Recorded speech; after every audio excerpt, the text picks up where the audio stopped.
There are two types of جھوٹ بولنا. جھوٹ بولنے کے کتنے طریقے ہیں؟ بولو نا, دو طریقے. ایک طریقہ یہ ہے کہ آپ یہ کہیں کہ فلاں ایسا ہے, فلاں چور ہے, فلاں کرپٹ ہے, فلاں دو نمبر ہے. یہ ایک طریقہ ہے. ایک بڑا خاندانی طریقہ ہے جھوٹ بولنے کا جو زلیخا نے بولا.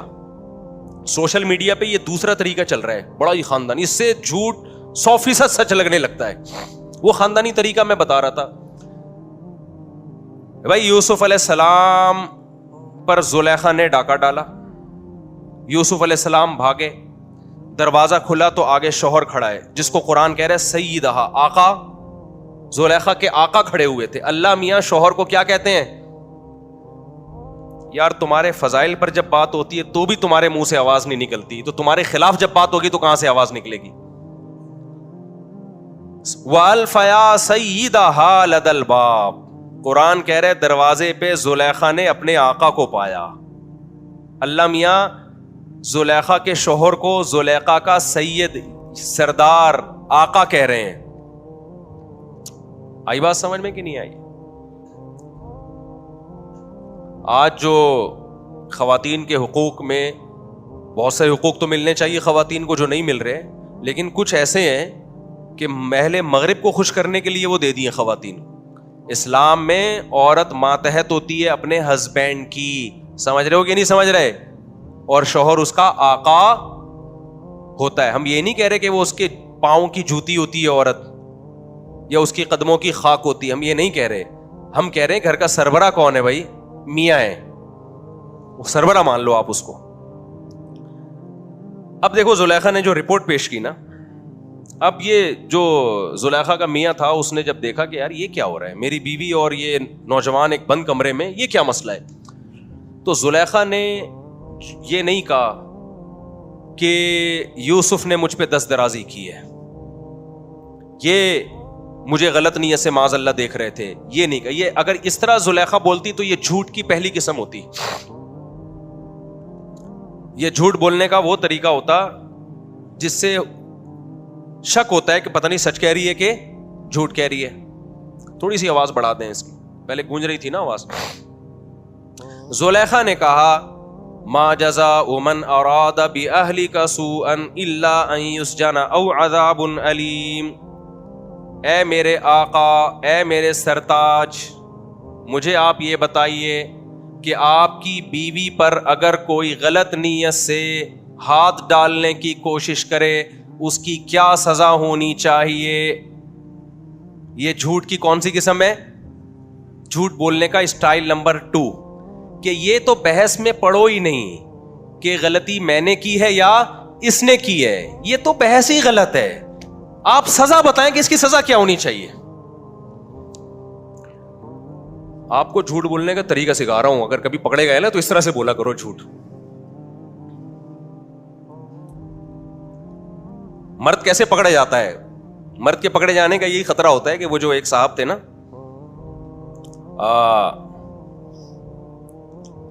وہ نہیں, کسی بچے نے اپنی امی سے پوچھا کہ جان کیسے نکلتی ہے. امی نے بچے سے پوچھا بیٹا جان کیسے نکلتی ہے؟ بچے نے کہا کھڑکی سے نکلتی ہے. امی نے کہا پتہ نہیں اسکول میں کیا پڑھ رہا ہے, کیا مطلب کہہ رہے تھے بھائی جب آپ گھر میں آنے والی ہوتی ہے نا تو پڑوسن گھر میں آئی ہوئی ہوتی ہے, جیسے ہی آپ دروازہ نوک کرتی ہیں تو ابو بولتے ہیں جان کھڑکی سے نکل جاؤ. جان کھڑکی سے نکل. بچے بڑے ہوشیار ہوتے ہیں, ان سے ہوشیار رہا کریں. دیکھو پکڑے گئے کہ نہیں پکڑے گئے. تو جب بھی پکڑے جائیں نا, جھوٹ بولنے کا ایک دوسرا طریقہ بتا رہا ہوں آپ کو میں. جھوٹ بولنے کا دوسرا طریقہ جو زلیخا نے استعمال کیا, زلیخا نے یہ نہیں کہا کہ یہ مجھ پہ دست درازی کر رہا تھا, بند کمرے میں مجھے ورغلا رہا تھا, بلکہ زلیخا نے کہا مجھے ایک بات بتاؤ کہ کوئی عام عورت کس کو بری نیت سے دیکھے وہ بھی سزا کا مستحق ہوتا ہے, لیکن ایک نوجوان جس کو آپ نے گھر میں رکھا, ساری زندگی پالا پوسا, شاہانہ اور بادشاہوں والی زندگی دی, وہ آپ ہی کی بیوی, یہ نہیں کہ محل میں کسی اور عورت پہ ڈورے ڈال رہا ہے معاذ اللہ, آپ ہی کی بیوی پہ ہاتھ ڈالنے کی کوشش کر رہا ہے, اس کی سزا بتائیں کیا ہونی چاہیے. مجھے فوراً جواب چاہیے, آنسر, اس کی سزا بتائیں آپ. الا ان یسجن او عذاب علیم, جیل میں ڈالنا ہے اس کو یا دردناک, یہ آپ فیصلہ کریں گے. یہ ہے جھوٹ کی وہ قسم کے اگلے کو تحقیق کے قابل ہی نہ چھوڑو کہ غلطی کس کی ہے, سزا کا مطالبہ کرنا شروع کر دو. بالکل مولویوں پہ جو سوشل میڈیا پہ الزامات لگ رہے ہیں نا, ان میں بہت سے الزامات اس نوعیت کے لگ رہے ہیں, بہت سے الزامات اس نوعیت کے لگ رہے ہیں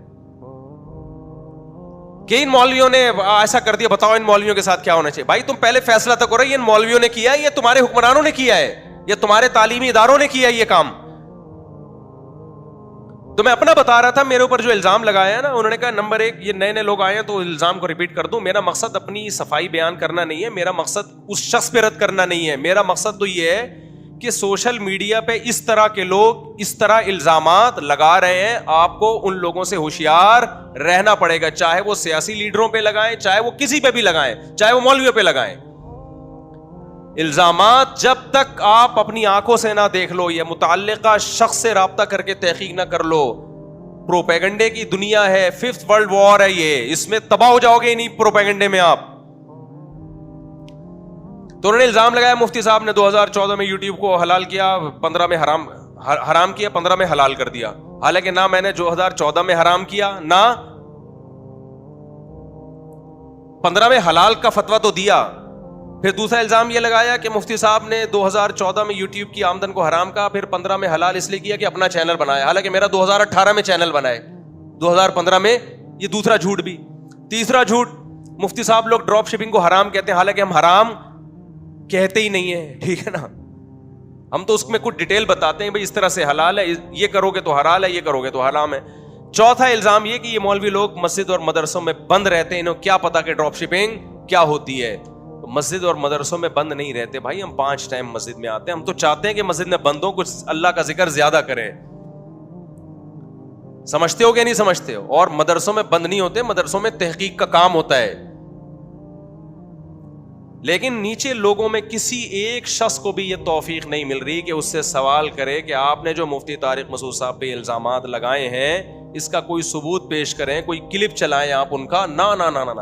آگے جو پوری عمارت کھڑی کی اس نے کہ یہ مولوی لوگ تمہیں تجارت سے روک رہے ہیں, یہ یوں کر رہے ہیں اور یہ ایسے کر رہے ہیں, اور میرا بیڑا غرق کر دیا, پہلے مجھے فتویٰ دیا حرام ہے اور میں نے سارا کاروبار چھوڑ دیا, آپ کہہ رہے ہیں حلال ہے, وغیرہ وغیرہ نا.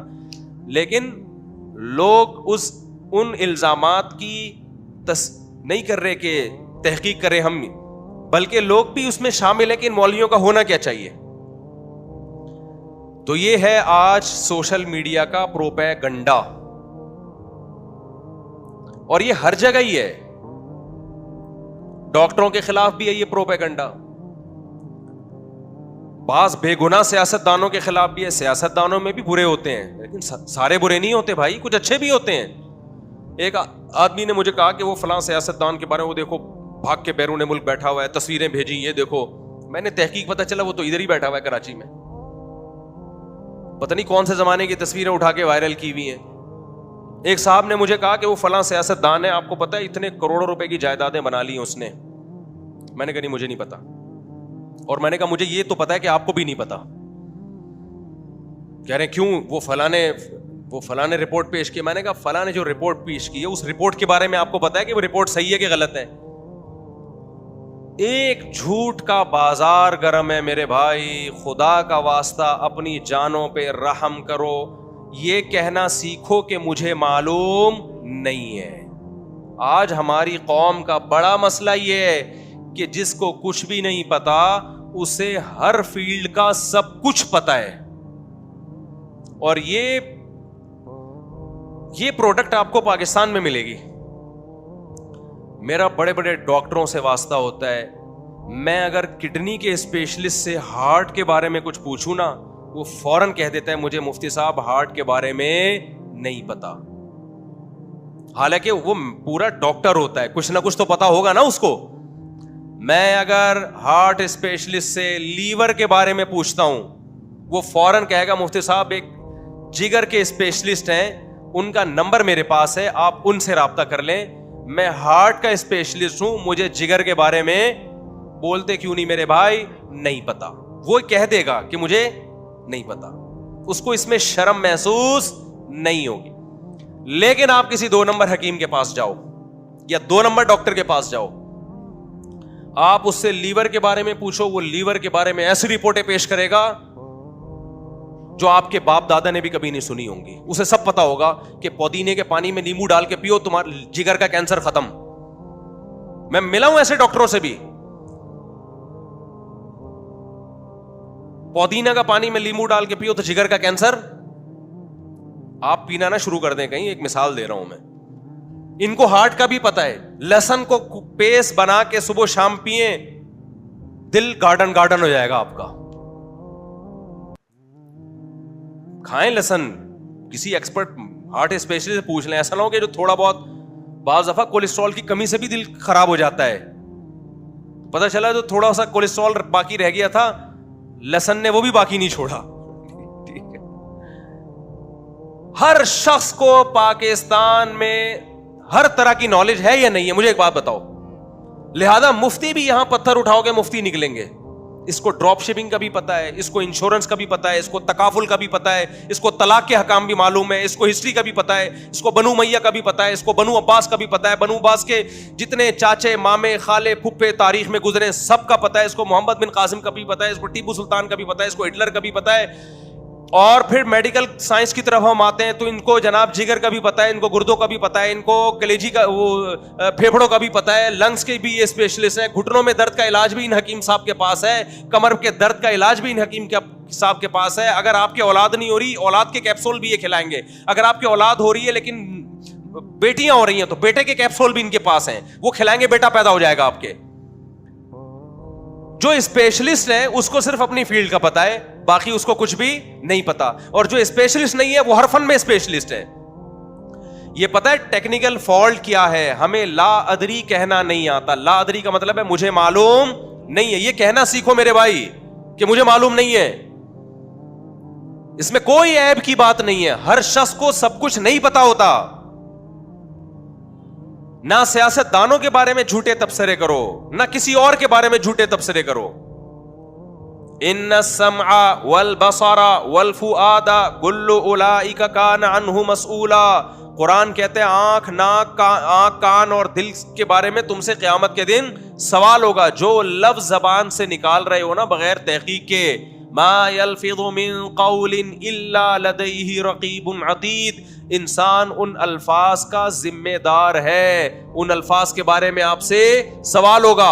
اور خوب سمجھو, جب بھی کسی کی اسپیچ سنا کرو نا, اینالائز کرنا سیکھو اس کو.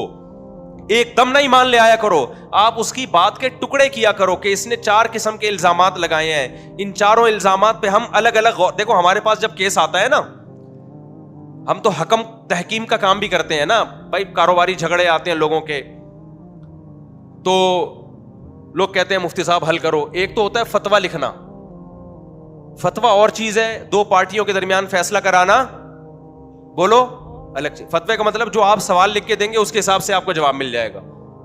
دوسرا سوال لکھ کے دے گا بالکل الٹا, اس کو جواب اسی کے حساب سے مل جائے گا.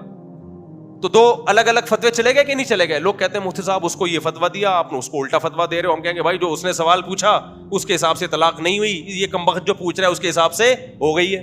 2 الگ الگ فتوے جا رہے ہیں, سوال 2 الگ الگ آئے ہیں نا. ابے بھائی کیا کریں, کیسے سمجھائیں؟ لیکن جب تحکیم ہوتی ہے نا, تحکیم 2 پارٹیاں آتی ہیں, پھر جو الزامات لگائے جاتے ہیں نا, تو آپ نے عدالتوں میں بھی دیکھا ہوگا جج ایک ایک الزام کو لکھتا ہے, ایک ایک الزام کو لکھتا ہے, اس کا تجزیہ کیا جاتا ہے پھر کہ کس الزام کی کتنی حیثیت ہے, اس میں آپ کے پاس گواہ ہیں یا نہیں ہے. تو جب بھی کسی کا کلپ سنا کریں, ایک میں مثال سے بات سمجھاتا ہوں. آپ کہیں گے مولوی صاحب کس ٹائپ کا بیان لے کے بیٹھ گئے ہیں, یہ ہمیں ضرورت ہے بھائی. پروپیگنڈے سے متاثر نہ ہوا کرو. جب بھی کوئی دعویٰ کرے اس کے اسٹائل پہ مت جاؤ, اس کے رونے دھونے پہ مت جاؤ, اس کے چیخنے چلانے پہ مت جاؤ, اس کے جذبات پہ مت جاؤ. بعض اسکالر بڑے جذباتی ہو کے بیان کر رہے ہیں, یہ ایسے ہے فلانا ایسے, لوگ کہتے ہیں وہ رونا شروع کر دیتے ہیں لوگ, یار یہ واقعی اتنا برا ہے یہ آدمی. او بھائی وہ جو دعوے کر رہا ہے دعوے برائے دعوے ہیں وہ. میں اکثر ایک واقعہ بیان کرتا ہوں. حضرت عمر کا دور حکومت تھا, کوئی جج تھے, ان کی عدالت میں ایک عورت آئی روتے ہوئے, اپنے شوہر پہ الزام لگا رہی تھی میرا شوہر ایسا ہے, میرا بہت رو رہی تھی. تو جو کمرہ عدالت میں لوگ بیٹھے ہوئے تھے انہوں نے جج سے کہا کہ جج صاحب یہ عورت بڑی مظلوم ہے, آپ اس کے حق میں فیصلہ کریں. تو انہوں نے کہا بھائی رونا مظلومیت کی دلیل نہیں ہے.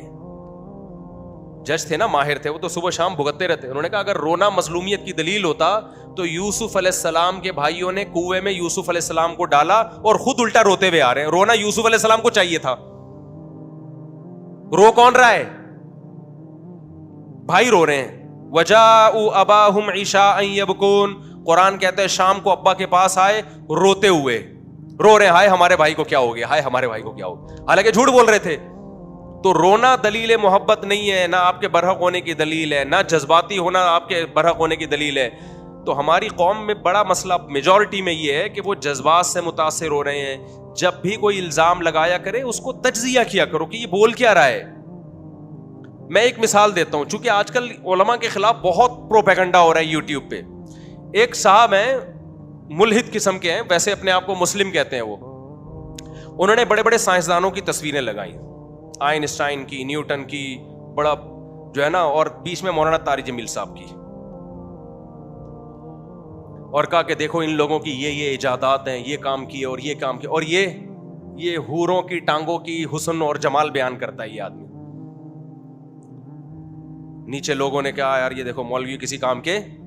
مولانا طارق صاحب نے بسا اوقات حوروں کے حسن پہ بیان کیا نا, کہہ رہے ہیں یہ دیکھو یہ ڈاکٹر ہے اتنا بڑا, انگریزوں کے ساری تصویریں نا, یہ آئنسٹائن ہے, یہ نیوٹن ہے, یہ اتنے بڑے بڑے سائنسدان جنہوں نے یہ کیا, اور ہنس بھی رہا ہے اور کہہ رہے ہیں یہ حوروں کے.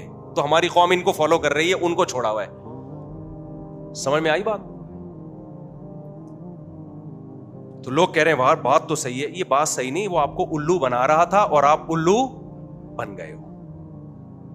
اس کو چاہیے تھا اپنی تصویر لگاتا مولانا طارق جمیل صاحب کی جگہ, اور پھر کہتا آئنسٹائن یہ کر کے گیا, نیوٹن یہ کر کے گیا, اور میں یہاں بیٹھ کے وہ کر رہا ہوں جس کو کراچی میں ایک لفظ کہتے ہیں لیکن وہ ممبر پہ استعمال کرنا جائز نہیں ہے. سمجھ رہے ہیں؟ تو کون سا کوئی پازیٹیو کام کر رہا ہے؟ یہ بات کوئی سائنسدان کرتا ہے نا کہ میں یہ کر رہا ہوں, میں یہ کر رہا ہوں, اور مولانا طارق جمیل صاحب حوروں کے فضائل سنا کے لوگوں کو بیوقوف بنا رہے, معاذ اللہ ان کی رائے میں. تو نے کون سا تیر, تو کیا چارٹرڈ اکاؤنٹنٹ بن گیا ہے, یا کوئی تو لیب میں تو نے کوئی پانی سے چلنے والی کوئی گاڑی ایجاد کر لی ہے تو نے؟ تو بھی تو کچھ بھی نہیں کر رہا. وہ حوروں کے فضائل بیان کر کے کم از کم زنا سے تو روک رہے ہیں نا لوگوں کو. تو آپ نے کیا تجزیہ کرنا ہے؟ ایسے فتنہ پرستوں سے ہوشیار رہیں, ان کو پروموٹ نہ کیا کریں. لوگ کہہ رہے ہیں لوگوں نے ان سے پازیٹیو کہا, واقعی یار یہ پروپیگنڈا ہے میڈیا کا. پہلی بات تو یہ کہ مولانا طارق جمیل صاحب کے 100 بیانات میں 2 بیان حوروں کے فضائل پر ہوں گے, 98 بیان حوروں کے فضائل پر نہیں ہے. 98 میں اخلاقیات سکھائی جا رہی ہیں جو اس یوٹیوبر کے پاس نہیں ہے, کہ کسی پہ طنز کیسے کیا جاتا ہے, کسی پہ اعتراض کیسے کیا جاتا ہے. ایک اخلاقیات کا شعبہ جو مولانا طارق جمیل صاحب نے شروع کیا تھا, جو مولویوں کا شعبہ ہے, وہ بھی آپ نے ختم کر دیا. اس سے سائنسدان تو پیدا نہیں ہوں گے, تھوڑی سی جو تمیز سوسائٹی میں باقی رہ گئی ہے وہ بھی مارکیٹ سے شارٹ ہو جائے گی. ہونا یہ چاہیے تھا کہ جب بھی کسی کا مقابلہ کسی سے کیا جاتا ہے تو جنس کا مقابلہ جنس سے کیا جاتا ہے. خوب سمجھ لو, جنس کا مقابلہ خلاف جنس سے کبھی نہیں کیا جاتا. مثال کے طور پر یہ ڈاکٹر اس نے یہ میڈیسن ایجاد کی, یہ ڈاکٹر اس نے یہ میڈیسن ایجاد کی, اور یہ میکینک آج تک اس نے کوئی دوا ایجاد نہیں کی ہے. وہ میکینک کہے گا میرا مقابلہ میکینکوں سے کروا میرے بھائی, تو ڈاکٹروں سے مجھے کیوں بھڑوا رہا ہے؟ ابے کیا ہو گیا تمہیں؟ سمجھ میں آ رہی ہے بات کہ نہیں آ رہی ہے؟ تو مولانا طارق جمیل صاحب کا مقابلہ آپ کو نیوٹن آئنسٹائن سے کروانے کی ضرورت نہیں ہے. آپ مولانا طارق جمیل صاحب کی تصویر لگاتے اور ہندوؤں کے پنڈتوں کی تصویر لگواتے اور سکھوں کے جو بھی ان کے مذہبی رہنما ہوتے ہیں وہ لگاتے اور پادریوں کی تصویر لگاتے. پھر آپ کہتے ہیں یہ پادری یہ گائیڈ کر رہا ہے, یہ پنڈت یہ کہہ رہا ہے, اور مولانا طارق جمیل صاحب کا بیان سنو وہ کیا کہہ رہے ہیں. پھر ہم کہتے ہیں یہ جو آپ مقابلہ کر رہے ہو مذہبی لیڈروں کا, مذہبی, آپ مسلمانوں کے مذہبی لیڈر کو دیکھو, نہا دھو کے جمعے میں تیار ہو کے آتے ہیں, نہا دھو کے سفید کپڑے پگڑی, اور آپ ہندوؤں کے پنڈت کی تصویریں لگاؤ ساتھ میں, عیسائیوں کے پادریوں کی لگاؤ. خدا کی قسم جو گیٹ اپ علماء کا اور جو روحانیت اور چہرے پہ اطمینان ان کے نظر آئے گا, کسی کے مذہبی لیڈروں میں آپ کو وہ روحانیت نظر نہیں آئے گی. اور اگر آپ نے نیوٹن اور آئنسٹائن کا مقابلہ کروانا ہے تو اپنے یونیورسٹیوں کے پروفیسروں سے کرواؤ. لمس یونیورسٹی کے پروفیسر کی تصویر لگاؤ وہاں پہ آپ, آپ کراچی یونیورسٹی کے پروفیسر کی تصویر لگاؤ وہاں پہ کہ یہ کیا کر رہے ہیں اور یہ کیا کر رہے ہیں. سارا نزلہ کس پہ اتارا جا رہا ہے؟ مولویوں پہ ٹھڑک پوری کی جا رہی ہے اپنی. مجھے ایک بتایا وہاں اٹلی میں یا کہیں جرمنی میں کوئی پادری نے آنا تھا عیسائیوں کے, جس کے استقبال اٹلی میں ان کے پوپ آتے ہیں نا وہاں پہ. اب وہ عیسائی لوگ انتظار میں کھڑے ہوئے کہ ہمارے پوپ آئیں گے. ہمارے یہاں سے ایک عالم گئے, میں نام نہیں لینا چاہتا ہوں عالم کا, وہ شاید ناراض ہو جائیں. ان کا اتنا خوبصورت چہرہ, اتنی بڑی داڑھی ان کی, بڑے چہرے پہ ایک رونق. جب وہ اترے ہیں نا تو وہیں کے لوگوں نے مجھے بتایا اٹلی میں کہ عیسائی ان کو دیکھ کے حیران ہو گئے کہ یار یہ مسلمانوں کے مذہبی رہنما ہیں. یعنی وہ اپنے پادری کو چھوڑ کر کس کی طرف مائل ہو رہے ہیں؟ جو مسلمانوں کے مذہبی رہنما ہیں ان کی طرف مائل ہو رہے ہیں. تو پروپیگنڈا دیکھو کس طرح سے ہو رہا ہے.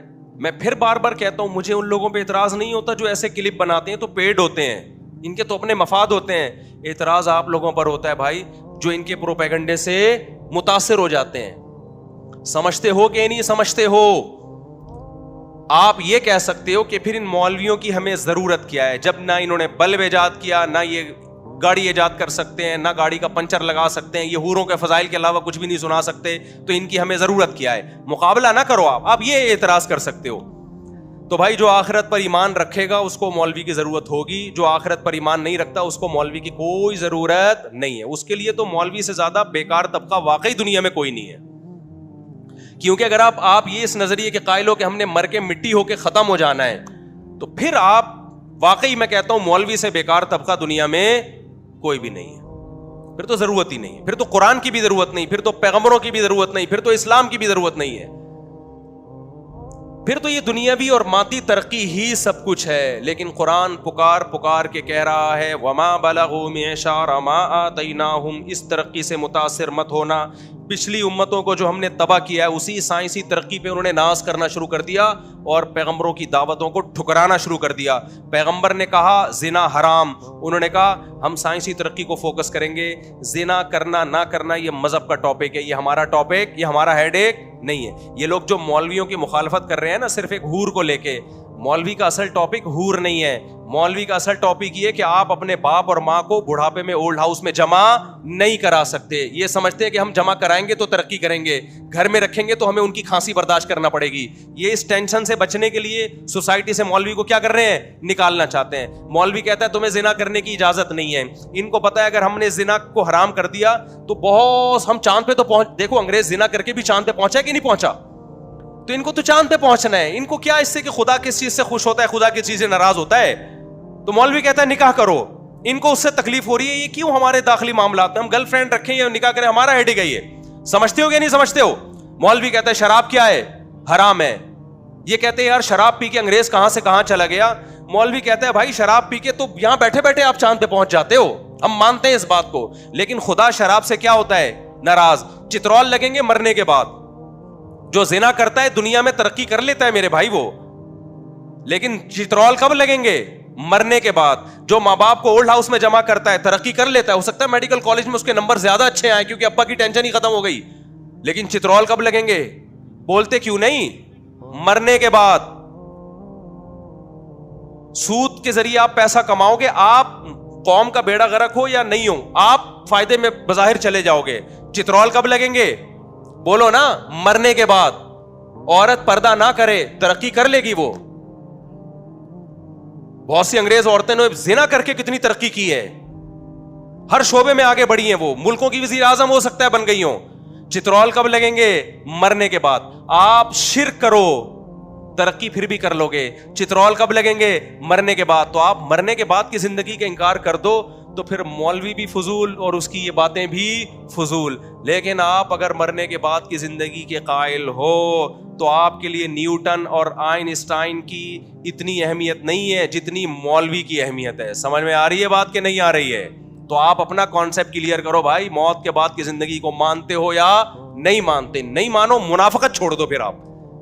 پھر یہ نہ بولا کرو میں مسلم ہوں لیکن میں ان مولویوں کو نہیں مانتا. او بھائی تو جھوٹ بول رہا ہے, تو سمجھتا ہے بات کو کہ نہیں سمجھتا. اور حوروں کا جہاں تک مسئلہ ہے, تم مذاق اڑاؤ حوروں کا, ہمیں تو چاہیے بھائی, تم اڑاؤ مذاق, کل خدا کی قسم ہم تمہارا مذاق اڑائیں گے.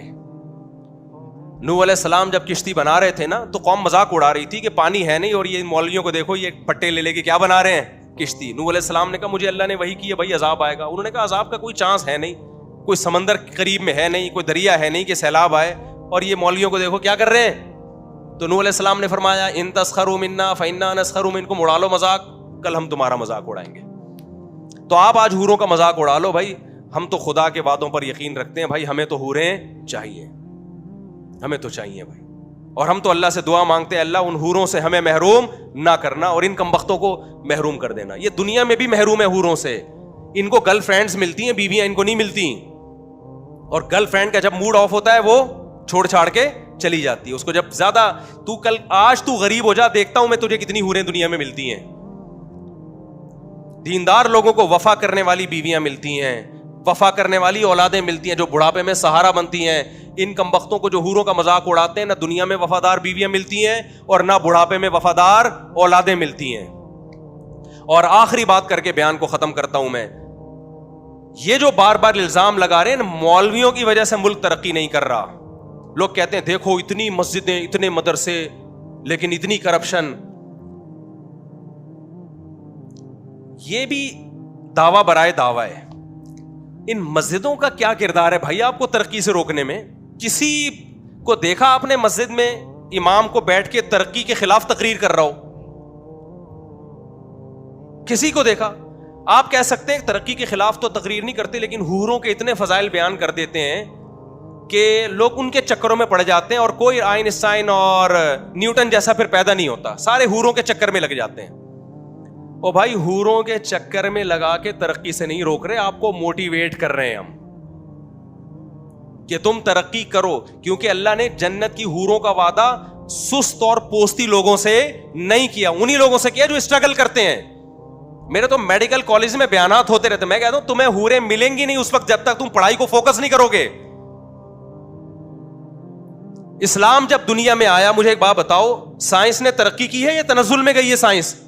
یہ تو گورے اعتراف کر رہے ہیں کہ مسلمان سائنٹسٹ اگر نہ ہوتے تو جس ترقی پہ آج ہم ہیں آج سے 500 سال کے بعد ہوتے. تو اسلام کے دنیا میں آنے کے بعد ہی لوگوں نے سائنسی ترقی شروع کی ہے.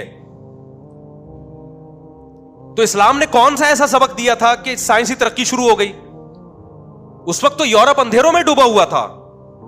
جتنے آپ کے سائنسدان ہیں نا جو اس وقت جتنے علوم ہیں, ان سب کے تانے بانے کہیں نہ کہیں مسلمان سائنٹسٹ سے جا کے مل رہے ہوں گے. تو اگر اسلام ترقی میں رکاوٹ ہوتا ہے یا مولوی ترقی میں رکاوٹ ہوتا تو بنیادیں کیوں رکھی ہوتی ہیں اسلام نے سائنس کی؟ ایک چیز خیر کی تھی, آپ نے سائنس کا لیبل لگا کے اس خیر کو بھی سوسائٹی سے ختم کر دی. ہمارے ہاں میں ایک مثال دیتا ہوں, ہمارے ہاں جو تھوڑی بہت خیر ہے نا میرے بھائی, تھوڑی سی خیر, جو تھوڑی کرپشن کم ہے, بہت زیادہ ہے لیکن اور زیادہ ہوتی اگر یہ مدارس اور یہ مسجدیں نہ ہوتی, کیونکہ تھوڑا بہت حوروں کی لالچ میں ہو سکتا ہے کرپشن چھوڑ دے وہ. اگر یہ دینی مدارس اور مسجدیں نہ ہوتی جہاں کوئی خیر کی باتیں ہو رہی ہیں, تو خدا کی قسم آپ کے قانون میں اور آپ کے حکمرانوں کے پاس اتنی پاور نہیں ہے کہ وہ قوم کو سنبھال لیتے. انہوں نے, وہ خود اتنے کرپٹ ہیں, وہ تمہیں کرپشن کے خلاف بیان دیتے کیا؟ وہ لطیفے سناتے تمہیں کرپشن کے خلاف؟ ان کا کرپشن کے خلاف بولنا خود لطیفہ ہوتا. یہ تو تھوڑا بہت قبر کا عذاب کا خوف ہے جو لوگ دیانتداری سے کام لے رہے ہوتے ہیں. تو جب بھی میرے بھائی یوٹیوب پہ فیس بک پر کوئی بھی شخص بیٹھ کے فضول باتیں کر رہا ہو نا, تو اس کو پروموٹ نہ کیا کریں, اینالائز کیا کریں. نمبر 1, آپ نے یہ الزام لگایا, اس کا کیا ثبوت ہے آپ کے پاس؟ نمبر 2, آپ نے یہ الزام لگایا, اس کا کیا ثبوت ہے؟ نمبر 3, آپ نے یہ الزام لگایا, اس کا کیا ثبوت ہے؟ تاکہ آئندہ کوئی بولنے سے پہلے 100 دفعہ سوچے. سمجھ رہے ہو کہ نہیں سمجھ رہے ہو؟ اللہ تعالیٰ سمجھنے کی اور کھوپڑی کو استعمال کرنے کی